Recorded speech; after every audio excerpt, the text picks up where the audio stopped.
my lovelies, and welcome back to my channel. If this is your first time here, my name is Amy and I am a cruelty-free makeup enthusiast and blogger.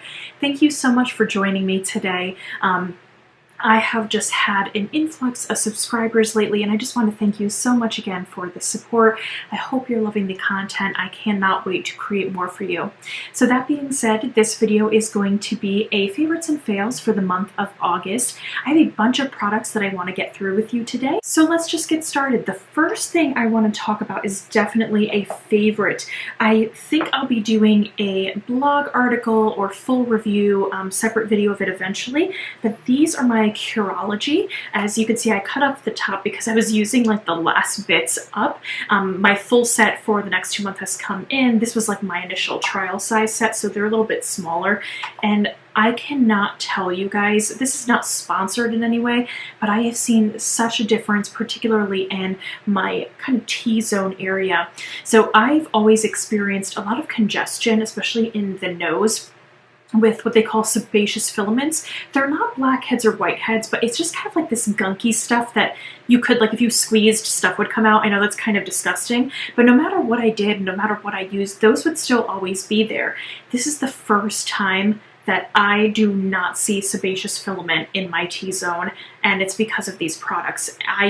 It's amazing, but I have to say I'm really surprised with the results. I can't wait to show you a couple months down the road when I've been using it for more than, several months, so I can give you a full review. So you can't really shrink pores, but if you clean out the pores, they can appear smaller, and that's definitely what's happening here for me. So I'm very happy with these products. Another product that I really liked skincare wise, that when I wasn't using my Curology, because I actually ran out of it quite quickly, and then I had to wait a little bit before my next batch came in. So I did order this Pacifica Cosmic Hemp Balancing Face Wash. This has hemp and amino acids in it. It's good for all skin types. I used this when I was at my last little bit of product left in my other face wash, and I have to say this is really pleasant. It's very gentle on the skin and it didn't clog my pores, so I really like this as well. Pacifica has kind of hit or miss products for me, particularly when it comes to skincare, but I do really love their niacinamide serum. Sorry, my brain just like stopped working there for a moment. That one, there's like a balancing one that I really like. So anyway, I highly recommend this. I don't think this is necessarily a newer product on the market, but I really like this line. I'd be interested in trying some more of them, but I'm really trying to keep it much more simple and trying to stick to my Curology routine as much as possible. I have to share a fail with you, and this kind of breaks my heart to say this, but this is from Milani. This is their highly rated mascara, and I finally opened this thing after holding on to it for months. I never opened it because I wanted to do a full video using all Milani products. I'll put that up above if you're interested in watching. And this mascara isn't terrible, but it's not my favorite. The brush head is certainly, or the wand, whatever you want to call it, is not my favorite. It comes off as a little, I just never have been a fan of this kind of shape. It's not very bendable. So for that reason, I didn't really like it. It didn't really give me the effect that I wanted.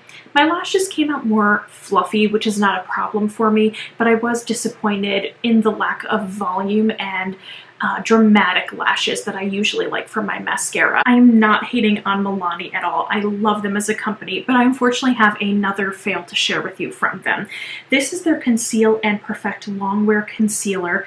I have to say that it's not a terrible concealer again, but when I apply this, it comes on much thicker, and that's okay. I can usually work with it, but you have to blend it out very quickly or else you're gonna get mad creasing. And I'm someone who doesn't experience a lot of creasing with concealer products, but this one in particular made me age. It made my under eyes look like I was 5 to 10 years older than what I really am, and that is not what I'm looking for in a under eye concealer particularly. So for that reason, I'm actually going to declutter this eventually. I'm kind of going through kind of a collection and declutter series on my channel, so I think I'm going to pass this on to a friend because I'm just not a fan of this formula, unfortunately. Let's talk about a bunch of favorites. So I was sent the Lash Freak from Urban Decay. This is their new mascara, and it reminds me of a Venus flytrap. It's just the most bizarre looking thing. And as you can see, it's kind of bendy. It's got all these really weird spikes and an interesting kind of like tooth or teeth to them. And so I was sent this complimentary by Influencer and Urban Decay, and at first I was like, oh, you know, it's okay. I'm actually wearing it today right now, and I have to say I'm really impressed with this mascara. It gives volume, it gives length, you can define, there's no clumping, there's no fallout, and it's long lasting.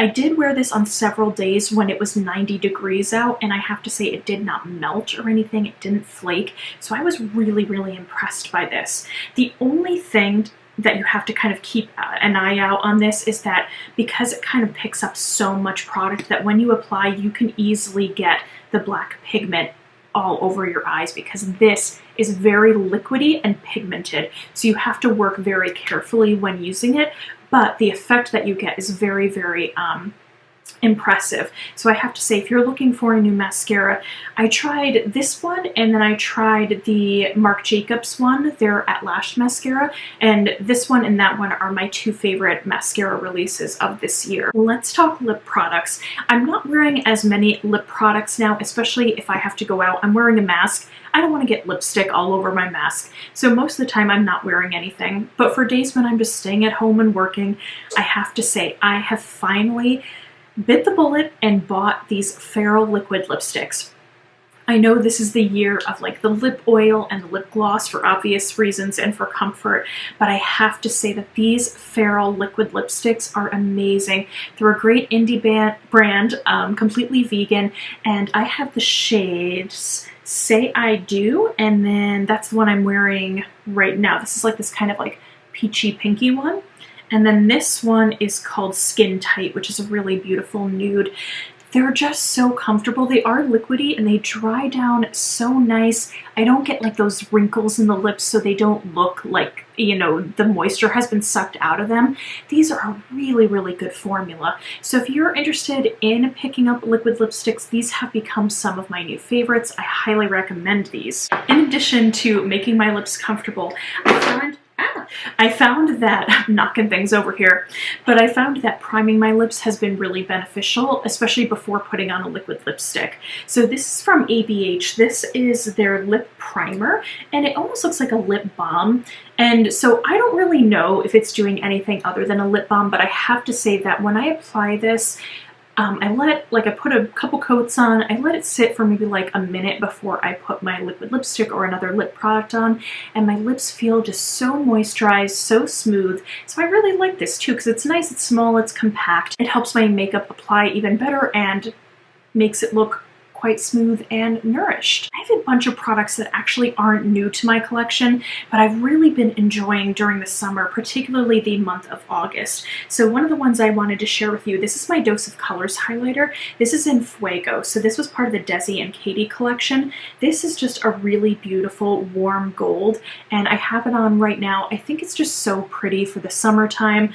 I love Dose of Colors. I'll talk about some more products of theirs in just a moment, but this one, it's just so easy to apply. It doesn't look like a stripe across the face. I love highlighters. Sometimes I just wear highlighter, you know, even if I have nothing else on, but this has been something that I've kind of come back to again and again and again. And I think just because the formula is so smooth, it's not chunky, it's not glittery, it just looks like skin. And that's kind of what I really enjoy with a very beautiful glowy highlighter. So this has been something that's been great during the summertime. So I have a couple more things also that aren't new that I wanted to share.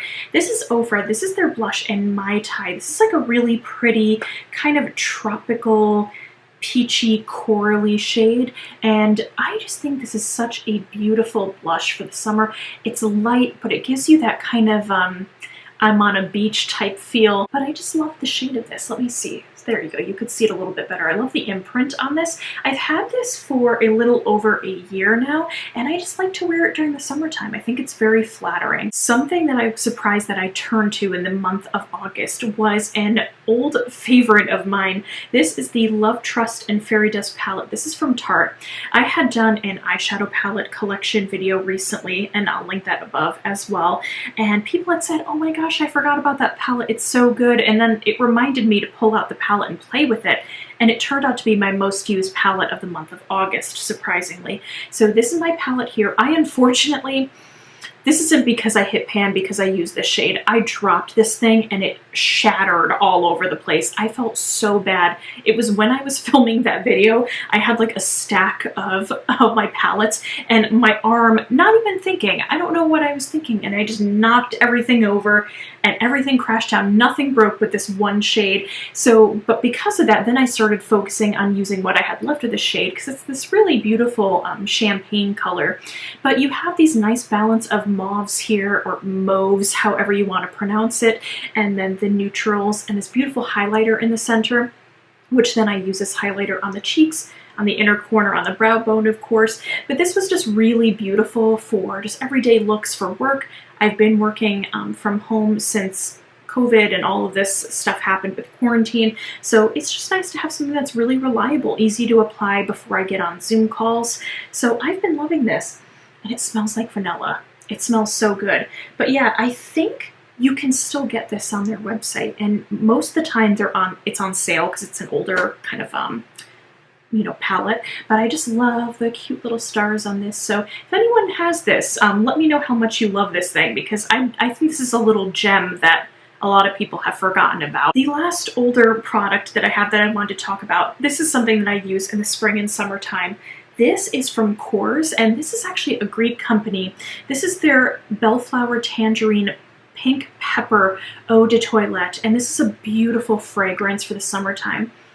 That pepper is in there because you get this kind of kick of spice in it, but the tangerine and the bellflower kind of bring these citrusy and floral notes into it, and it's just such a beautiful fragrance. I bought this maybe a year or two ago. It may have been 2 years already, and it was when Sephora was having their sale. I'm halfway through with it, and I haven't been using a lot of fragrance, but in August I reminded myself, like, why not? Even if it's just for myself, just spray it, and it's just a very pleasant smell to have around me while being at home. We're almost done with talk about the makeup. There's a bunch of things I wanted to mention because there were a lot of stuff that I liked this past month. This is from Ava Beauty. This is a Nebula Loose Highlighter. This is a silver and gold highlighter, and I think that is just the coolest thing because it goes with anything. I love the two shades mixed together. It's really easy to apply. This is an independent black oat brand that I highly recommend. Their lashes are really nice too, but I wanted to kind of give that a shout out because I normally don't go for loose highlighters, but I was very surprised with how easy this was to apply, how not very messy it was, and how pretty it looked on the skin. So if it looked pretty on my skin, I feel like it'll look nice on any kind of skin tone just because of that balance between the silver and the gold. Let's talk about the Dose of Colors palettes. So these are the newer ones that Dose of Colors put out. I did do a kind of 2-for-1 look. Again, I'll put that up above here. This is the Cutting Edge. This one's definitely my favorite because it has these beautiful olivey greens in there and then the neutral shades. So this is just such a stunning palette. I know I'm going to get a lot more use out of this in the fall, but I did enjoy it so much that I had to mention that it was a favorite because these are beautiful palettes. Dose of Colors has such a nice, they have a powdery formula, but it's not chalky. It's a very easy to blend formula, and they're so easily laid out that it's just very easy to use. You know what colors kind of go into the crease or transition, what you can kind of use boldly on the outer V and on the lid. So I just think they're very user-friendly, and I love these palettes. These two in particular are really, really good. I have two more makeup products I want to talk about. This I got in a BoxyCharm. This is the Ace Beauté Bronzed in Paradise. I love the packaging of this. Isn't that so beautiful? So this is actually a bronzer palette, which is something I would never really buy. I have a couple face palettes. I tend to not purchase those anymore. I don't need that many face palettes. And I don't really need this many bronzers, but I've found that I've actually used them a lot. So like these two shades I'll mix together for a normal bronze around the face, but then if I kind of want to deepen things up, I can use these two shades together and like right in the corner of the cheekbone just to add a little bit more definition to almost get a contour out of. But these are really pretty. Ace Beauté has a really smooth formula. I have one of their eyeshadow palettes that I really like, their Paradise Fallen one.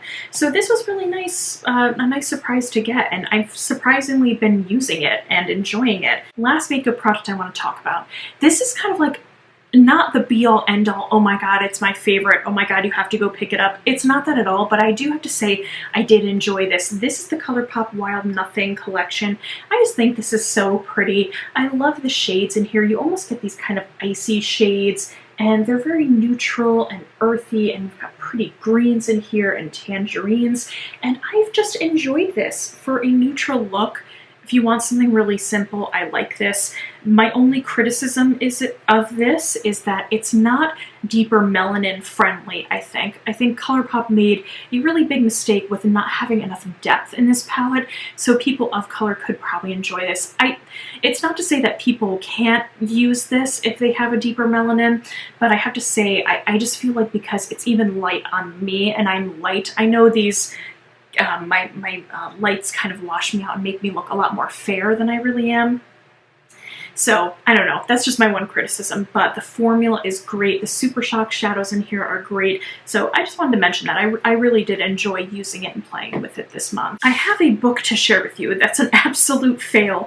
I am a very big reader, if you guys don't know. I don't often share that too much, but I read Wolf Hall this summer. I actually started this in the spring, and it was so dry that I actually had to read other books in between, like while reading this. So this is by Hilary Mantel.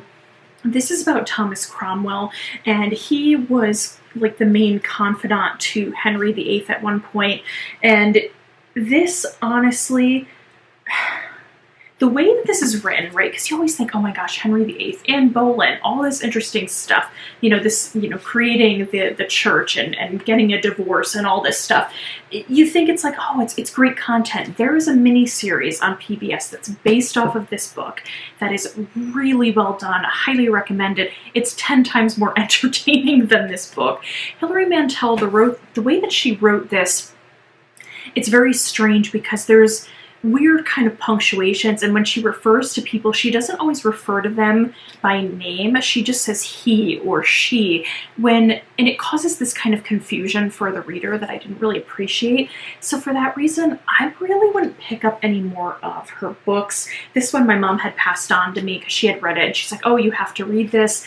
And I was just really disappointed. I feel like I've encountered other books that are better, but yeah, anyway, I wanted to point that out because this was really disappointing and I don't recommend it. We have to talk about Taylor Swift because Taylor Swift dropped the album Folklore, and guys, I never considered myself a Swiftie. I think that's what they call themselves, right? The Taylor Swift fans. I've enjoyed a lot of her songs that have been on the radio over the years, but I've never really had this like strong connection to her. I don't really know, you know, too much about her or anything. I wouldn't consider myself a fan. But I have to say, you have to listen to the Folklore album. If you enjoy music like I do, and you enjoy lyrics, this album is brilliant. It's the best album of the year. I can't tell you, because then after listening to this album, I listened to a bunch of her other albums and I realized that her best work is not on the radio. It's not like the main hits that you hear. She is a brilliant songwriter, and this album Folklore just solidifies that. It's folky, but it also has these elements of like Lana Del Rey. I know she has said that Lana is one of her favorite artists. She's one of my favorite artists too. There's these elements of that. I know that she worked with the same producer that, I think his name is it Jack Aronoff? I can't remember his name, but he's produced some of Lana's work, and he's produced some of Lord's work as well. And I think he worked on Lord's Melodrama album, which is like, again, one of the best albums to come out of the last 10 years. But this album, Folklore, is so... The lyrics, guys, I don't know, I sound like a broken record, but you have to listen to it. I'm pulling up the album right now to tell you some of my favorites, because I know Cardigan is playing on the radio, but I do think that that song is really pretty, but there's other ones that are better. So, Exile with Bon Iver is like... I love Bon Iver. I discovered him maybe in like 2011, and I've been obsessed with him ever since. Their voices on this track fit so beautiful together. I love the lyrics. And then there's My Tears Ricochet. You have to listen to that one. Seven sounds like a Sarah McLachlan track from the 90s. Like it's almost reminiscent of Sweet Surrender, and it is... This Is Me Trying is great. Illicit Affairs. Invisible String is one of my favorites. It's a much happier kind of song. Mad Woman is such a good track. Epiphany will make you sob. I think, and this is me interpreting the lyrics, but there's these lyrics that she said, it's holding someone's hand through plastic, and Doc, I think she's crashing out, and some things you don't speak about, and I think it's about the medical field, and I think it's about COVID and losing people, or people who have had to try to save people medically. So I think that's what it's about. It is beautiful, and I remember the first time I heard it, and I just started crying. Peace is another good song. The last song in the album, Hoax, is also really good. It's a very slow song, but there's something about the way that she performs it, the way that she enunciates her words, and the timbre in her voice, that it's a really beautiful album. It shocked me that this came from Taylor Swift. It's so intelligent and so smart. And the last few things I wanted to talk about was just really great kind of TV shows that I think are worth watching. So I forgot to mention in my previous favorites, because I think that's when I did watch it, but I did want to talk about it now. It's the show Dark. Dark has about 4 seasons. It's 3 or 4 on Netflix. It's a German show, so definitely watch it in the original German. Just change it to German and then English subtitles so you can watch it. I really think the performances are amazing, which is why they should be listened to in the original language of the actor. It is the most like mind-bending, timeline-bending, interesting show I've ever seen. It's so unique. The attention to detail is really amazing, and my husband and I kept talking about that because there's these characters in this show that you see them at different ages, from when they were young to maybe a teenager to more middle age and to when they're old. And the casting for that, they get these people that are so similar from when they're like a teenager to when they're older, and so on and so forth. And the casting is just phenomenal.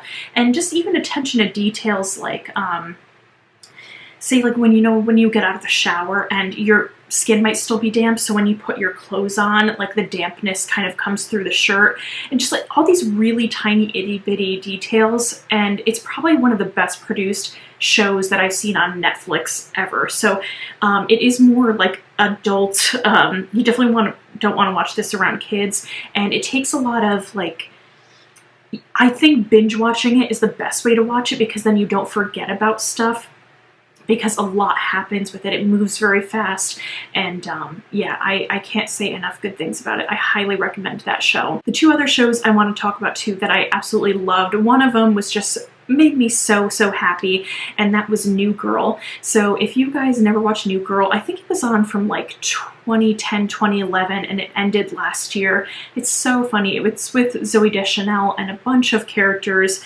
and it's about these people that are practically in their 30s, and they kind of all live together, and it's about their storyline. But the cast has such great chemistry. It's so funny. The guest stars are phenomenal, and yeah, I just absolutely love it. It made me so happy, and we binged the whole thing like in the month of July, like the months of July and August, and it was just fun to have something happy and fun to look forward to watching. The last show that I wanted to mention is Supernatural. So my husband and I started watching Supernatural. I think I started watching Supernatural in high school. It was like 2005 when the first season aired, and I kind of remember the first season, and then I didn't watch it afterwards. Cut to 15 years later, they're still on TV. I think it's the last season this year. But I went to my husband, who was a fan of the show. I said, I'd be willing to watch this, like now that we're home and we have more time.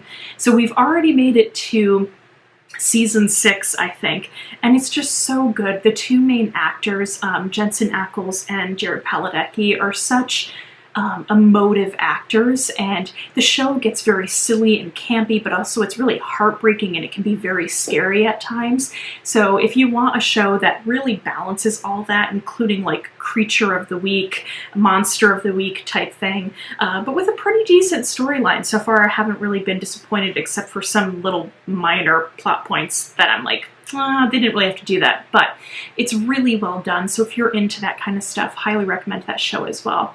So I think I've talked on long enough. Thank you guys so much for watching. If you made it this far, please comment down a peach emoji down below because you are sweet like a peach. I appreciate all of your support, guys.